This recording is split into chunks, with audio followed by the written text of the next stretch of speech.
So ನಾನು ಕೂಡ ನಿಮ್ಮ ಮಾಧ್ಯಮದಲ್ಲಿ ಪೇಪರ್ಲೆಲ್ಲ ನಾನು ಓದಿದ್ದೇನೆ. ಆದರೆ ನನಗೆ ಯಾವುದೇ ಮಾಹಿತಿ ಇಲ್ಲ.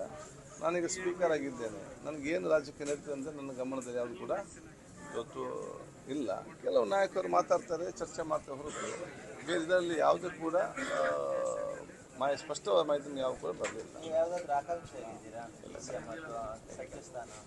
ನಾನು ಯಾವುದೇ ಆಕಾಂಕ್ಷಿ ಅಲ್ಲ. ಹೇಗೆ ಕೊಡಬೇಕು, ಯಾರಿಗೆ ಕೊಡಬೇಕು, ಸರ್ಕಾರಕ್ಕೆ ಮತ್ತು ಪಕ್ಷಕ್ಕೆ ಅದರದಾದ ಒಂದು ಕೆಲವು ಸರ್ವೆ ರಿಪೋರ್ಟ್ ಇರ್ತದೆ, ಇಂಟೆಲಿಜೆನ್ಸ್ ಇರ್ತದೆ ಮತ್ತು ಎಲ್ಲ ಪ್ರಾದೇಶಿಕವಾಗಿಯೂ ಇನ್ನೆಲ್ಲ ನೋಡಿಕೊಂಡೇ ಪಕ್ಷ ನಾಯಕರು ತೀರ್ಮಾನ ಮಾಡ್ತಾರೆ. ಅದಕ್ಕೆ ಬದ್ಧರಾಗುವ ಜವಾಬ್ದಾರಿ ನಮ್ಮದು.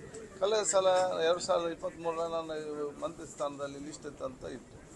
ಸಡನ್ನಾಗಿ ನನಗೆ ಸಂಪಾದಕ ಸ್ಥಾನದ ಅವಕಾಶ ಮಾಡಿ ಕೊಟ್ಟರು. ನಾವು ಯಾವುದೇ ಒಂದು ಚರ್ಚೆ ಇಲ್ಲದ ನಾವು ಕೆಲಸ ನಾವು ಮಾಡಿದ್ದೇವೆ. ನಮಗೆ ಪೋಸ್ಟ್ ಈಸ್ ನಾಟ್ ಇಂಪಾರ್ಟೆಂಟ್. ನಮಗೆ ವರ್ಕ್ ಈಸ್ ಇಂಪಾರ್ಟೆಂಟ್. ಪೋಸ್ಟ್ ನಮ್ಮನ್ನು ದೊಡ್ಡ ಜನ ಮಾಡೋದಿಲ್ಲ. ನಮ್ಮ ವರ್ಕ್ ಮಾತ್ರ ಮತ್ತು ಪ್ರಾಮಾಣಿಕತೆ ಕೆಲಸ ಮಾತ್ರ ನಮ್ಮ ದೊಡ್ಡ ಜನನಾಗಿ ಮಾಡ್ತದೆ. ನೋಡಿ, ನನಗೆ ಇದೆಲ್ಲ ವ್ಯಾಪ್ತಿಯಲ್ಲಿ ಬರುವುದಿಲ್ಲ. ಅದಕ್ಕೆ ಏನು ರಿಯಾಕ್ಷನ್ ಮಾಡಲಿಕ್ಕೆ ಕೂಡ ಆಗುವುದಿಲ್ಲ. ಯಾವ ಸಂಪತ್ಸ್ಥಾನ ನಾವು ಬಿಟ್ಟು ಬರ್ತೇವೆ ಇದರ ಬಗ್ಗೆ ಎಲ್ಲ ನಾನು ಚರ್ಚೆ ಮಾಡ್ತೇನೆ. ಯಾವುದು ಅಲ್ಲ ನೋಡಿ, ನಮ್ಮ ಪ್ರಜಾಪ್ರಭುತ್ವ ವ್ಯವಸ್ಥೆಯಲ್ಲಿ ಅವಕಾಶಗಳು ಬಂದರೆ ಆವಾಗ ಕೊಡಲೇಬೇಕಾಗ್ತದೆ. ಅಥವಾ ಪಕ್ಷ ಸೂಚಿಸಿದರೆ ಆವಾಗ ನಾವು ಅದನ್ನು ಕೊಡಬೇಕಾಗ್ತದೆ. ಬೆಂಗಳೂರಲ್ಲಿ ಯಾರನ್ನಾದ್ರೂ ಮೀಟ್ ಆಗ್ಲಿಕ್ಕೆ ಹೋಗ್ತಿದ್ದೀರಾ? ಯಾವ ಹೋಗ್ತಿದ್ದೀರಾ? ಅಲ್ಲಿ ನೋಡಿ, ರಾಜ್ಯಕ್ಕೆ ಬೇರೆ, ಭೇಟಿಯಾಗುವಂಥ ವಿಚಾರವೇ ಬೇರೆ. ನಾವು ಪರಿಚಯಸ್ಥರಾಗಿ ಗೌರವಪೂರ್ವಕವಾಗಿ ಫ್ರೆಂಡ್ಸ್ ಆಗಿ ನಾವೆಲ್ಲ ಸಂದರ್ಭದಲ್ಲಿ ನಾವು ಭೇಟಿ ಆಗ್ತಾನೆ ಇರ್ತೇವೆ. ಆದರೆ ಎಂದಿಗೂ ಕೂಡ ಅದು ರಾಜ್ಯಕ್ಕೆ ಪ್ರೇರಿತವಾಗಿ ಇರುವುದಿಲ್ಲ. ಅದು ಸೌಹಾರ್ದತೆ, ಒಂದು ಸೋಷಲ್ ಸೆಕ್ಟರಲ್ಲಿ ಒಬ್ಬರು ಪರಿಚಯ ಮಾಡಿಕೊಂಡು ಭೇಟಿ ಆಗೋದು ಮತ್ತು ಎಲ್ಲರೂ ನಾವು ಭೇಟಿ ಆಗ್ತೇವೆ ಎಲ್ಲ ಒಂದು ಸಂದರ್ಭದಲ್ಲಿ. ಇಲ್ಲ ಸದ್ಯ ಯಾವುದೇ ಬರಲಿಲ್ಲ.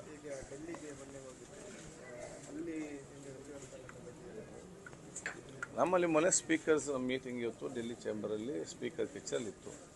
ಎಲ್ಲ ಮಾತಾಡಿಕೊಂಡು ಬಂದಿದ್ದೇವೆ. ಮತ್ತು ಯಾವುದೇ ಇದರಲ್ಲಿ ಮಾಹಿತಿ ಇರಲಿ, ಚರ್ಚೆಯಲ್ಲಿ ಇಲ್ಲಿ ನಮಗೆ ಅದು ಯಾವ ಕೂಡ ಸಿಕ್ಕಲಿಲ್ಲ.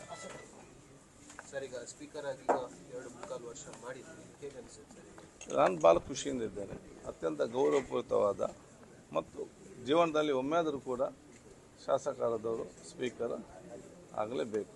ಅದು ಅತ್ಯಂತ ಒಂದು ಗೌರವಪೂರಿತವಾದ, ಸಂವಿಧಾನಬದ್ಧವಾದ ಮತ್ತು ನಮ್ಮ ವ್ಯಕ್ತಿತ್ವವನ್ನು ಕೂಡ ಸ್ವಲ್ಪ ಅದರಲ್ಲಿ ಹೆಚ್ಚು ಸಂಸದೀಯ ವ್ಯವಸ್ಥೆಯಲ್ಲಿ ಹೆಚ್ಚು ಪರಿಣಾಮಕಾರಿ ಅರ್ಥ ಮಾಡಿಕೊಳ್ಳಲು, ಭವಿಷ್ಯಕ್ಕೆ ನಮಗೆ ಪ್ರಯೋಜನ, ನಮ್ಮ ನಾಯಕತ್ವಕ್ಕೆ ಪ್ರಯೋಜನ ಆಗುವಂಥ ಎಲ್ಲ ಅವಕಾಶಗಳು ಆ ಸ್ಪೀಕರ್ ಪೋಸ್ಟ್ನಲ್ಲಿ ಇದೆ. ಸರ್, ಈಗ ಮುಂದೆ 2 ವರ್ಷಗಳ ಕಾಲ ಸ್ಪೀಕರ್ ಆಗಿ ನೀವು ಮುಂದುವರಿಸಿ ಅಂತ ಹೇಳಿದರೆ ಮಾಡಲಿಕ್ಕೆ ರೆಡಿ ಇದ್ದೀರಾ? ಅಥವಾ ಸಚಿವ ಸ್ಥಾನಕ್ಕೆ ಯಾವುದಾದ್ರೂ? ನೋಡಿ, ಪಕ್ಷ ಯಾವುದೇ ಹೇಳಿದರೂ ಕೂಡ ನಾವು ಅದಕ್ಕೆ ತಯಾರಿದ್ದೇವೆ. ನಮ್ಮನ್ನು ಇಷ್ಟು ದೊಡ್ಡ ಸ್ಥಾನಕ್ಕೆ ತಂದದ್ದು ಅದು ಪಕ್ಷ ಮತ್ತು ಪಕ್ಷದ ಕಾರ್ಯಕರ್ತರು ಮತ್ತು ಮತದಾರರು. ಪಕ್ಷಕ್ಕೆ ಮುಂದೆ ನಾವೆಲ್ಲರೂ ಕೂಡ ಝೀರೋ. ಪಕ್ಷ ಬಿಟ್ಟು ಹೋದಂಥವ್ರು ತುಂಬ ಜನ ಎಲ್ಲ ಪಕ್ಷದಲ್ಲೇ ನೋಡಿದರೆ ಆವಾಗ ಗೊತ್ತಾಗ್ತದೆ.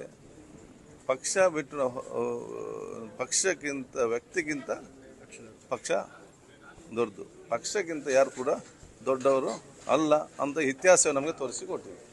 ನಿರ್ಭೀತ, ನಿಷ್ಪಕ್ಷಪಾತ, ವಿಶ್ವಾಸಾರ್ಹ ಸುದ್ದಿಗಳಿಗೆ ಮತ್ತೊಂದು ಹೆಸರಾಗಿರುವ ನ್ಯೂಸ್ 18 ಕನ್ನಡ ಈಗ ಆಪ್ನಲ್ಲೂ ಲಭ್ಯವಿದೆ. ದಯವಿಟ್ಟು ಇಲ್ಲಿರುವ QR ಕೋಡ್ ಸ್ಕ್ಯಾನ್ ಮಾಡಿಕೊಂಡು ಆಪ್ ಡೌನ್ಲೋಡ್ ಮಾಡೋದಕ್ಕೆ ಮರಿಬೇಡಿ. ನಿಮ್ಮ ಬೆಂಬಲ ಹೀಗೆ ಸದಾ ನಮ್ಮೊಂದಿಗಿರಲಿ. ಧನ್ಯವಾದ.